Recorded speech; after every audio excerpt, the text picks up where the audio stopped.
अन्नदाता अन्नदाता, नीत तुम्हारा अन्नदाता। पग पग पर है संग तुम्हारे अन्नदाता। लहू किसानों का बन के पसीना सींचता है धरती का सीना। मेहनत का तेरी हक दिलवाने, नई तकनीक नई खोज बताने। पशुधन को गुणवान बनाना, पौध सुरक्षा को सिखलाना, खेती के सब गुर समझाने, भारत का सरताज बनाने। आठों पहर है संग तुम्हारे अन्नदाता अन्नदाता। नमस्कार, मैं हूं ऋचा शर्मा। आप सभी दर्शकों का अन्नदाता कार्यक्रम में स्वागत करती हूं। किसान का जीवन बहुत मुश्किल होता है। वो अपने खेतों में लंबे समय तक काम करता है, उसका ध्यान सदैव फसल में ही लगा रहता है। वो अपनी कड़ी मेहनत की ताकत पर अपना जीवन व्यतीत करते हैं। ऐसे ही किसानों की प्रगति के लिए हम खेती बाड़ी से जुड़ी कुछ महत्वपूर्ण जानकारियां आप तक लाते हैं। हर रोज सुबह आपके सामने हाजिर होते हैं। तो चलिए कार्यक्रम शुरू करते हैं और सबसे पहले देखते हैं क्या है आज के अन्नदाता में। आधुनिक कृषि यंत्रों से बढ़ेगी किसानों की आय।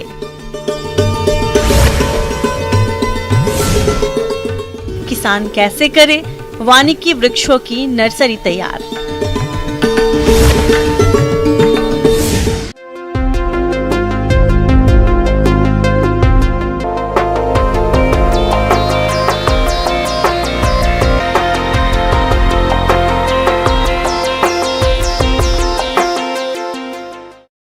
नई और उन्नत तकनीक से किसानों ने फसलों की पैदावार में वृद्धि देखी है। जहां पहले के समय में किसान ऊंटों और बैलों से खेती करते थे, वहीं आज के समय में किसान कृषि यंत्रों के इस्तेमाल से अपना समय बचाने के साथ साथ मुनाफा भी कमा रहे हैं।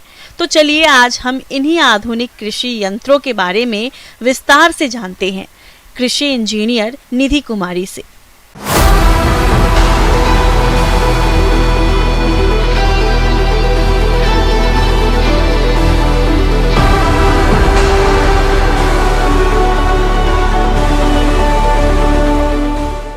अगर हम बात करें कि खेती अगर करनी है तो पहला जो एक काम होता है जो बीज बोने का, उससे पहले हमें खेत को तैयार करना पड़ता है। और खेत को तैयार करने के लिए हमारे पास बहुत सारे यंत्र होते हैं, कर्षण यंत्र जिसको बोलते हैं। और खेती में जुताई का महत्व बहुत ज़्यादा होता है, क्योंकि अगर बीज सैया तैयार करना होता है तो हमें खेतों को पल्वराइज करना होता है, उसमें उसको भुरभुरा बनाना होता है। बीज बोएं तो वो अच्छे से जर्मिनेट हो जाए, वो अंकुरित हो जाए। तो इसके लिए हमारे पास दो तरह के इम्प्लीमेंट्स होते हैं, टीलेज इम्प्लीमेंट्स जिसको बोलते हैं। एक तो होता है प्राइमरी जिसको बोलते हैं प्राथमिक कर्षण यंत्र, दूसरा होता है द्वितीय कर्षण यंत्र। तो प्राथमिक कर्षण यंत्र जो होते हैं उसमें जैसे आप मान लीजिए जितने भी प्लाऊ होते हैं, जिसके पीछे नाम प्लाऊ लगा रहता है, उसको हम बोलते हैं प्राथमिक कर्षण यंत्र। तो अगर आप देखिए पहले ज़माने में हमारे यहाँ होता था देशी प्लाऊ, जिसको आप बोलते हैं हल अगर देखें तो वो हमारा प्राइमरी टीलेज इम्प्लीमेंट था। तो अभी भी जैसे आप देखेंगे गांव में बहुत ही रेयर हो गया है कि दो उसको बैल लगा के हम उसको प्रयोग में लाते हैं। तो इससे क्या होता है, एक लाइन बस आपका होता है, तो इसकी एफिशिएंसी काफ़ी कम होती है। तो हम लोग अब आ गए हैं मोल्ड बोर्ड प्लाऊ की तरफ। मोल्ड बोर्ड प्लाऊ भी आप चाहे तो इसको बुल्लॉक से भी चला सकते हैं, जिसको बोलते हैं बैल से चला सकते हैं, और नहीं तो इसको हम ट्रैक्टर ड्रॉन वाला चलाते हैं। तो इससे हमारे 25 से 30 सेंटीमीटर की गहराई पे जुताई होती है। मोल्ड बोर्ड हल ये एक ट्रैक्टर चलित यंत्र है। इसका छर फार यानी बार टाइप प्रकार का होता है तथा यह उच्च कार्बन स्टील या कम मिश्रित स्टील का बना होता है। इसकी जुताई की गहराई का नियंत्रण हाइड्रोलिक लीवर से या ट्रैक्टर की 3 पॉइंट लिंकेज से करते हैं। इस हल से सख्त मिट्टी को भी आसानी से तोड़ा जा सकता है। इसका प्रयोग हरी खादों को मिट्टी में मिलाने के काम में भी होता है। लेकिन ये उसको उतने अच्छे से मिलाता नहीं है, मिक्सिंग नहीं करता है, ये बस कट करता है। तो इसलिए मोल्ड बोर्ड प्लाऊ को हम उतना प्रेफर नहीं करते हैं, लेकिन अगर मिट्टी हल्की है तो आप इसको लेके चला सकते हैं। तो ये होता है एक मोल्ड बोर्ड प्लाऊ। दूसरा एक होता है डिस्क प्लाऊ। डिस्क प्लाऊ में आप देखेंगे कि इसकी जो डायमीटर होती है, व्याज होती है, वो आपकी होती है 60 सेंटीमीटर की। और इसमें आप देखेंगे एक्सल पे आपके बहुत सारे तवे नुमा स्ट्रक्चर, जिसको बोल सकते हैं तवा नुमा स्ट्रक्चर होता है, और ये मिट्टी को स्लाइस की तरह काटता जाता है और आपकी मिट्टी को ये मिलाता जाता है। डिस्क प्लाव प्राथमिक भूमि तैयार करने वाला 3 पॉइंट लीकेज इम्प्लीमेंट है। यह मिट्टी खुदाई के लिए प्रयोग किया जाता है। कुछ डिस्क प्लाव में 2 से 4 बॉटम होते हैं। इसको खुदाई की गहराई और दिशा के अनुसार व्यवस्थित किया जा सकता है। तो इसकी जो ब्याज होती है थोड़ी ज़्यादा होती है, 60 सेंटीमीटर, तो इसका जो एफिशिएंसी होता है थोड़ा ज़्यादा होता है डिस्क प्लाऊ का। उसके बाद हमारा होता है का सब सॉइल प्लाऊ। सब सॉइल प्लाऊ होता है क्या, आप देखेंगे लोगों को कि बहुत सारा रोटावेटर चला चला के उन्होंने हार्ड पैन तैयार किया है, क्योंकि हार्ड पैन तैयार होने से हमारे मिट्टी के नीचे पानी का संग्रह नहीं हो पाता है। मतलब पानी जो है वो एक लेयर 40-45 सेंटीमीटर के नीचे वो जाता ही नहीं है, क्योंकि हमारी हार्ड पैन तैयार हो जाती है। तो हम लोगों को बोलते हैं कि सब सॉइल चलाएं। ट्रैक्टर चलित सबसॉइलर हल। इस हल में एक हरीस होता है जो उच्च कार्बन स्टील का बना होता है। हरीस ऊपर एवं नीचे निकले हुए किनारों को दृढ़ता प्रदान करता है। एक खोखला स्टील का एडॉप्टर होता है जो हरीस के नीचे भाग में लगा होता है और फार को मदद करता है। इस यंत्र का फार उच्च कार्बन स्टील का बना होता है। यंत्र की गहराई ट्रैक्टर की हाइड्रोलिक प्रणाली द्वारा नियंत्रित की जाती है। हल का प्रयोग गहरी जुताई के लिए किया जाता है, जिससे मिट्टी की जल धारण करने की क्षमता बढ़ जाती है। तो ये 60 से 70 सेंटीमीटर के नीचे के हार्ड पैन को तोड़ देता है। इससे पानी का रिसाव खेत में अच्छा होता है, जो हम बोलते हैं कि गर्मियों में भी मिट्टी में नमी संरक्षित रहता है। ये सारे प्लाऊ हमारे प्राइमरी में आते हैं, जिसको बोलते हैं प्राथमिक कर्षण यंत्र। दूसरा जो बोलते हैं हम द्वितीय कर्षण यंत्र होता है। द्वितीय कर्षण यंत्र में आपका जितना भी देखें, कल्टीवेटर है, रोटावेटर है, ये सब आपके द्वितीय कर्षण यंत्र होते हैं। और हैरो, ये 3 जो होते हैं मेनली हमारे द्वितीय कर्षण यंत्र हैं। तो कल्टीवेटर में आप क्या करते हैं, कल्टीवेटर आपने देखा होगा कि उसका फ्रेम होता है और उसमें 7 से 13 टाइन्स लगे होते हैं। टाइन्स कहते हो कैसे होते हैं, शॉवेल जैसे होते हैं, और इसमें एडजस्टेबल नट भी होते हैं। मतलब अगर आप चाहें तो उसकी दूरी को घटा या बढ़ा सकते हैं।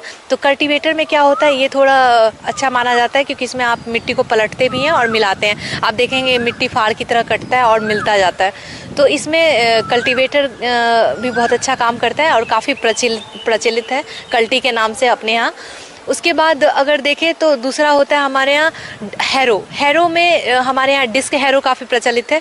जैसे मान लीजिए जहाँ पे खरपतवार की समस्या खेतों में ज़्यादा होती है और मिट्टी भी थोड़ी कठोर होती है, लेकिन पथरीला नहीं होना चाहिए, मिट्टी कठोर अगर है तो आप हैरो चला सकते हैं। हैरो में क्या होता है, 2 एक्सल होते हैं। ये तवानुमा स्ट्रक्चर होता है, जैसे डिस्क प्लाऊ आपने देखा होगा वैसे ही तवानुमा होता है, लेकिन ये 2 ऑफसेट में आते हैं। मतलब 2 एक्सल पे 2 डिस्क लगे रहते हैं, नंबर ऑफ डिस्क लगे रहते हैं। तो इससे क्या होता है, मिट्टी कटती भी है स्लाइस की तरह 40 से 45 सेंटीमीटर गहरी, और उसको मिलाती भी है। और खरपतवार या जो भी स्टबल भी अगर खेत में, जिसको बोलते हैं पुआल अगर रह गया या डंठल छूट गया है, तो वो भी मिक्सिंग करता हुआ वो खेत में जाता है। तो इससे काफ़ी मिट्टी भुरभुरी होती है और इससे आपका खेतों में मल्च भी मतलब मिल जाता है, स्टबल भी मिल जाता है। उसके अलावा बात करें तो रोटावेटर है हमारे पास।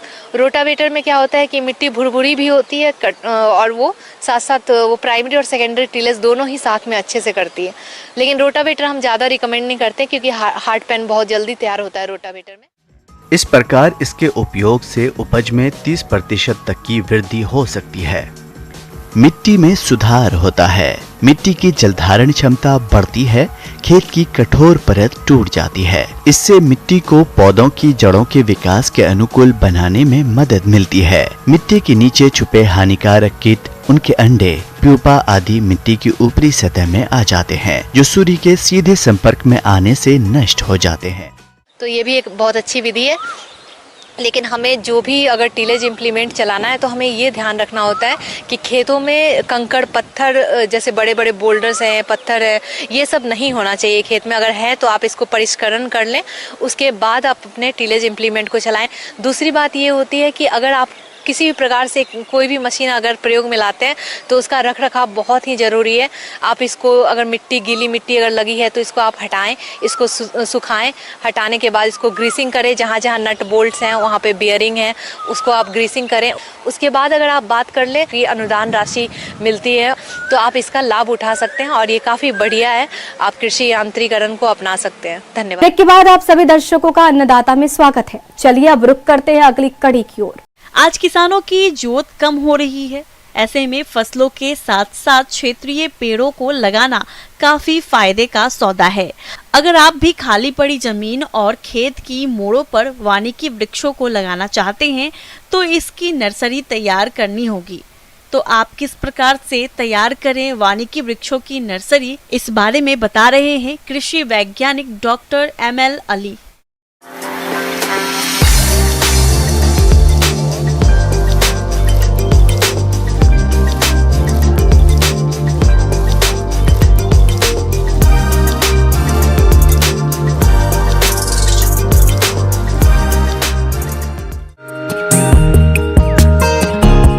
नर्सरी या पौधशाला वो स्थान है जहां बीज की बुवाई, पौधों को तैयार करना, तैयार पौधों की देखभाल और उन्हें रोपण के लिए स्थान उपलब्ध कराना होता है। सामान्य तौर पर नर्सरी में फल, फूल, सब्जी, औषधीय और वानिकी पौधों को तैयार किया जाता है। सबसे पहले इसमें करना क्या है, सीड को कलेक्शन ही सबसे बड़ी बात है। कलेक्शन के पहले सबसे पहले स्मार्ट पेड़ को चुना जाता है। जैसे कि हम लोग नहीं करते हैं, कोई बच्चा पेड़ नहीं, बूढ़ा पेड़ नहीं, टेढ़ा मेरा पेड़ नहीं, देखने में एकदम स्मार्ट हो, टेढ़ा मेरा नहीं हो, मेन स्टेम ऊपर हो, उससे से उसका कलेक्शन करना चाहिए, जिसको हम लोग प्लस ट्री कहते हैं। तो अभी तक पॉपुलर कटिंग और ETP लगा सकते हैं। इसके अलावे है जो महोगनी है, सागवान है, सहजन है, फूलझारू हुआ, बांस का भी है, डिफरेंट बांस का भी कटिंग को लगा सकते हैं। इसके बाद जामुन है। इस तरह के सीड को कलेक्शन किया सकता है। सब सीड कलेक्शन करके पहले उसको सुखाकर ग्रेडिंग कर लेते हैं। ग्रेडिंग करके छांट के उसको हम लोग ट्रीटमेंट करेंगे। ट्रीटमेंट में क्लोरोपाइरिस बहुत जरूरी है। क्लोरोपाइरिस 2 मिनट, चाहे 5 मिनट या जीरम या थीरम से उसको ट्रीटेड करके तभी लगाना चाहिए। कटिंग की भी जहाँ तक बात है, चाहे कटिंग पॉपुलर हो या कोई बांस हो या एनी अदर हो, उसमें भी उपचारित किया जाता है। जैसे क्लोरोपाइरिस 2 ml पर लीटर के रेट से उसमें 2-4 मिनट, 5 मिनट, मैक्सिमम 5 मिनट उसे उपचारित कर ही के लगाना चाहिए, ताकि ये इन्फेक्शन और फंगल और इंसेक्टिसाइडल का जो रहता है उसमें इस तरह से किल होता है, फ्रेश हो जाता है। नर्सरी या तो आप खुले प्रक्षेत्र या पॉली हाउस अथवा ग्रीन हाउस में तैयार कर सकते हैं। पॉली हाउस अथवा ग्रीन हाउस में पौधे लगाना खुले की अपेक्षा अधिक फायदेमंद होता है। सिंचाई निश्चित तापमान, आर्द्रता एवं नमी मिलने की वजह से साधारण रूप से उगाए गए पौधों की अपेक्षा गुणात्मक एवं परिणात्मक रूप से काफी बेहतर होते हैं।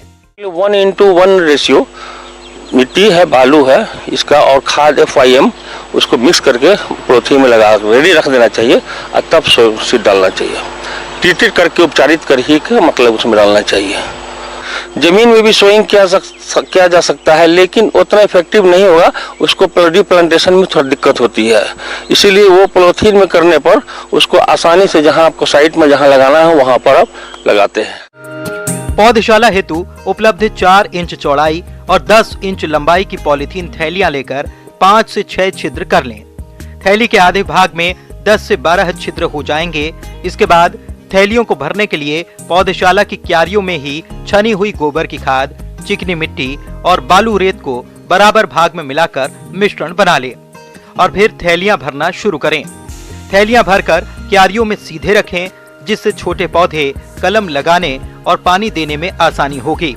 साथ ही आप इनमें दूसरे पौधों को भी लगा सकते हैं। पॉलीथीन में लगे पौधे थोड़ा सा प्रबंध पर ध्यान रखना चाहिए, खासकर प्रबंध, टिकाऊ प्रबंधन, सस्टेनेबल मैनेजमेंट हम लोग कहते हैं। मतलब कि इंसेक्ट बहुत ज़्यादा हो या प्रॉब्लम ज़्यादा हो तो उस पर तभी ट्रीटमेंट करना चाहिए, केमिकल अदरवाइज नहीं। समय समय पर जैसे कि हम लोग नेट हाउस, पॉली हाउस में, मिस चेम्बर में हम लोग रखे हुए हैं, नहीं है तो कम से कम छांव में रखना चाहिए, हल्का मॉइस्चर मेंटेन करना चाहिए और उस पर हमेशा निगरानी रखना चाहिए कि इसकी मोर्टेलिटी हो नहीं रही है, सूख रहा है, किस कारण से, इस पर ध्यान रखना चाहिए। हमेशा वीड वगैरह या और भी तरह के जो है वो हमेशा निकालते रहना चाहिए ताकि हमेशा मेंटेन रहे और इसको कोई बढ़ने में उसको कोई दिक्कत नहीं हो। समय समय पर फॉर्मेलिन या और भी क्लोरोपाइरीफॉस से थोड़ा सा स्प्रेइंग कर देना चाहिए, हल्का फुल्का। जब इस तरह के कोई इन्फेक्शन या इन्फेस्टेशन अगर होता है तो उपचारित करना चाहिए। इस तरह से करने पर वैज्ञानिक ढंग से या ज्यादा बेहतर होगा, किसान को बाद में मोर्टेलिटी नहीं होगी। ब्रेक के बाद एक बार फिर से आप सभी दर्शकों का अन्नदाता कार्यक्रम में स्वागत है। बढ़ते हैं अगली प्रस्तुति की ओर।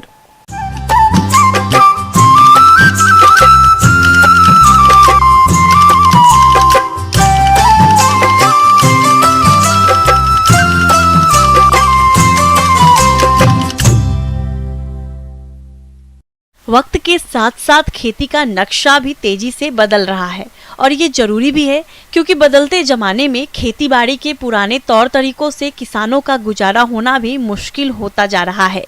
लिहाजा किसानों की आमदनी में इजाफा करने की नई जुगत करना लाजमी है। इसलिए आज हम बात कर रहे हैं मशरूम को उगाने की तकनीक के बारे में, जिसे किसान खेती बाड़ी के साथ करके अधिक मुनाफा कमा सकते हैं। तो किस प्रकार से करें मशरूम की खेती, देखिए ये खास रिपोर्ट।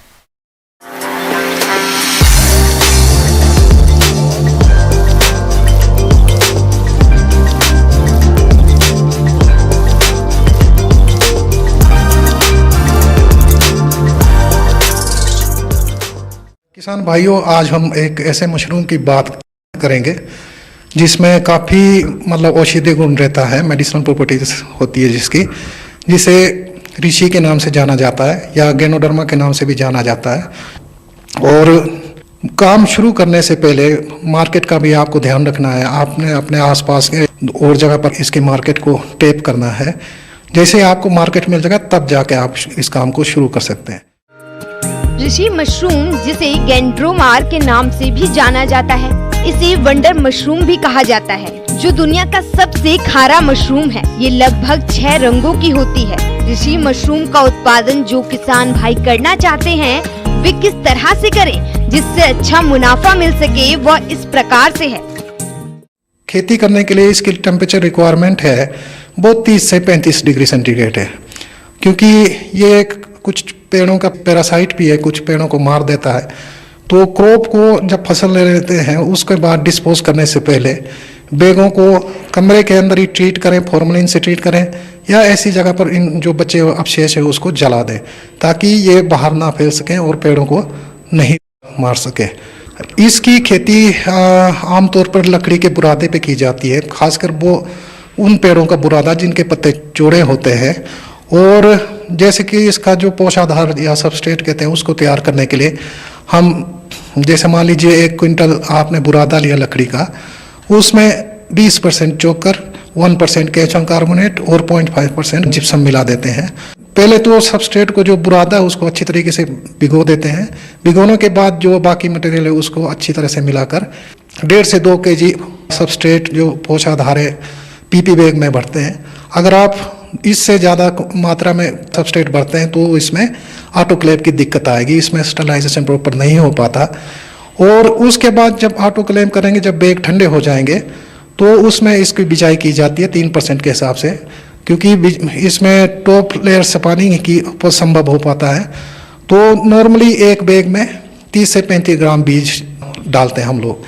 और बीज डालने के बाद इसको 24-25 डिग्री पर रखते हैं बीज फैलने के लिए। लगभग 40 से 45 दिन में इसमें बीज पूरी तरह से फैल जाता है। और जैसे ही बीज फैल जाएगा तो उसके बाद इसमें हम लोग ऊपर से काट देते हैं। और कमरे का टेम्परेचर 30 से 35 डिग्री सेंटीग्रेड और कमरे में नमी 80 से 85% रखते हैं। और 10 से 12 घंटे के लिए लगभग 1000 लक्स लाइट इसको देना पड़ता है। तो ये कंडीशन देने के 5-7 दिन के बाद इसमें छोटे छोटे पिनहेड्स बनने शुरू हो गए, जो आगे 5 से 7 दिन में आपके जो पूरी तरह मैच्योर हो जाएंगे फ्रूट बॉडीज। इस तरीके से आप लगभग 6 महीने तक 4 फ्लश ले सकते हैं। और 45 से 50% इसकी बायोलॉजिकल एफिशिएंसी है। इस मशरूम को सुखाकर आप अच्छे पेट जार्स में स्टोर कर सकते हैं और जैसे ही मार्केट मिले या दूसरे फॉर्म में इसको मार्केट कर सकते हैं। किसान भाइयों, ये मशरूम औषधि गुणों के कारण स्वास्थ्य के लिए बेहद फायदेमंद होता है। इसीलिए आप बाजार मांग के अनुसार इसकी प्रजातियों का चयन करके उत्पादन करते हैं तो आपको इसका बाजार में अच्छा भाव मिलेगा, जिससे मुनाफा अधिक होगा। जहाँ तक इसकी रेट की बात है मार्केट में, जैसे हमारे यहाँ DMR में इसका सरकारी रेट 5,000 रुपये प्रति किलो है, लेकिन बाहर में पहले 8 से 9,000 रुपये प्रति किलो बेचते थे। लेकिन अब वो लोग एक ही फ्रूट बॉडी, एक ही मशरूम लगभग 4 से 5 इंच डाया का 150 से 200 रुपये में बेचते हैं। और इसके भी कई किस्में हैं, लगभग 250 प्रजातियाँ हैं इसकी। लेकिन जो रेड कलर का या डार्क ब्राउन कलर का आएगा उसकी मांग मार्केट में ज़्यादा है। तो ये आपको देखना है कि आपने कौन सी प्रजाति का चयन करना है ताकि उसका मार्केट में आसानी से खपत हो सके।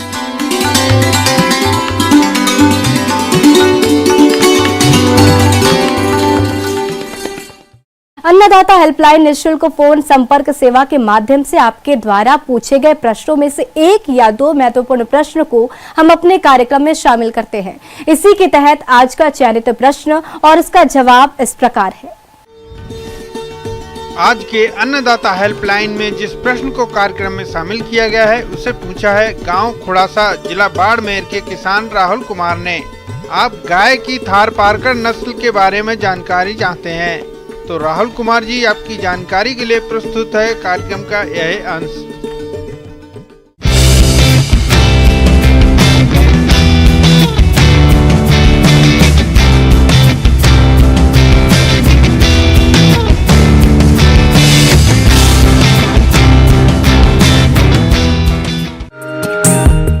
किसान भाइयों, गाय की थारपारकर नस्ल को राज्य की विपरीत परिस्थितियों में आसानी से पाला जा सकता है।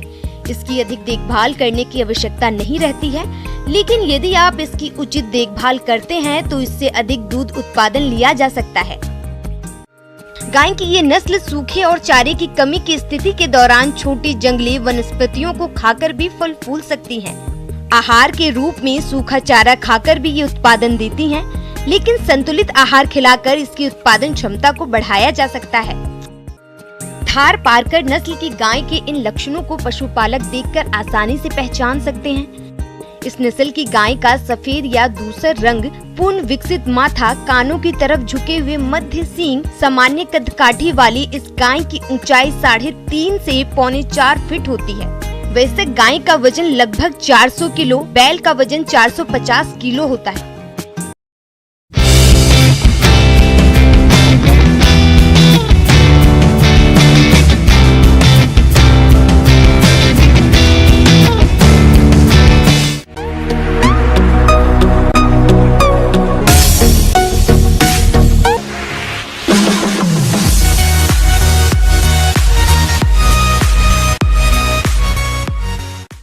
आइए अब एक नजर डालते हैं राज्य के कुछ चुनी हुई मंडियों के प्रमुख फसलों के बाजार भाव पर।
किसान भाइयों, अन्नदाता आपकी सेवा के लिए संकल्परत है।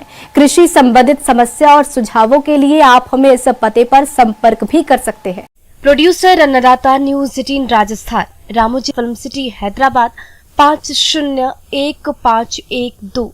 साथ ही आप हमें ईमेल भी कर सकते हैं। हमारा ईमेल है p18annadatarajasthan@nw18.com। इसके अतिरिक्त आप हमें निशुल्क हेल्पलाइन नंबर 180088921663 पर सोमवार से शनिवार सुबह 10 से शाम 4 बजे के बीच संपर्क कर सकते हैं। किसान भाइयों, अब समय हो रहा है आपसे विदा लेने का, तो हमारी अन्नदाता टीम को दीजिए इजाजत। कल फिर आपसे होगी मुलाकात कृषि संबंधित कुछ और महत्वपूर्ण जानकारियों के साथ। नमस्कार।